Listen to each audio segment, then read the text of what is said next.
Thank you, Council Member.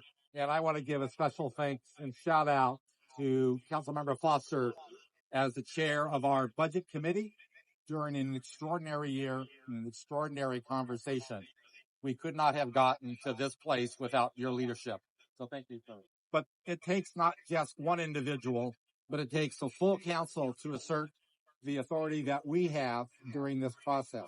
I want to thank all my council colleagues for very difficult conversations and even very difficult votes over the past 2 weeks.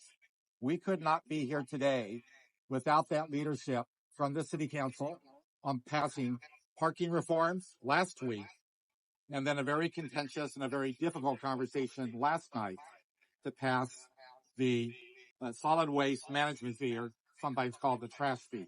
With that behind us and those revenues that we can count on for next year, it is allowing us to do the extraordinary changes that our residents, our constituents, our neighborhoods need and demand and deserve. I also want to give a special shout out to County Supervisor Tara Lawson-Remer for recognizing the budget shortfall challenges and being willing to fund the restoration of the fire rings on our beaches and bay. I want to thank her for that leadership and that approach. We will make sure that when we restore those fire rings, we will do it thoughtfully and safely so people can enjoy it and does not impact our environment.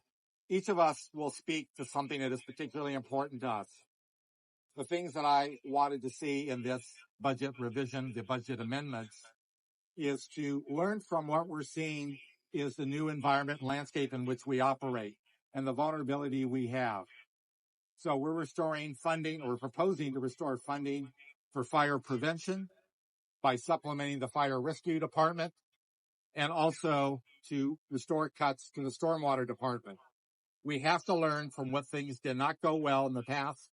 I want to make sure, especially in stormwater, that we continue the work of clearing our flood control channels, clearing our storm drains, repairing our storm drains, so that people can live safely and confidently in their neighborhoods.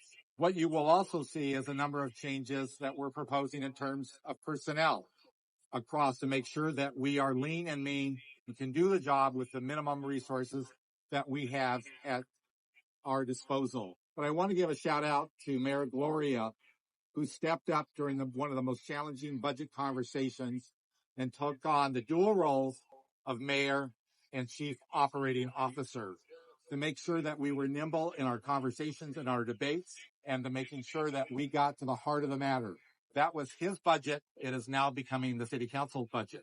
He looked at it from a broad perspective, from a citywide perspective, at how do we fill a $258 million deficit, and then turn it over to us as city council members who focus in on our respective districts, our respective communities, our respective neighborhoods, and how this affects people individually. So thank you, Mayor Gloria, for your work leading up to this. Thank you to my colleagues for the conversations. So with that, I will now turn it over to Council President Pro Tem, Kathleen.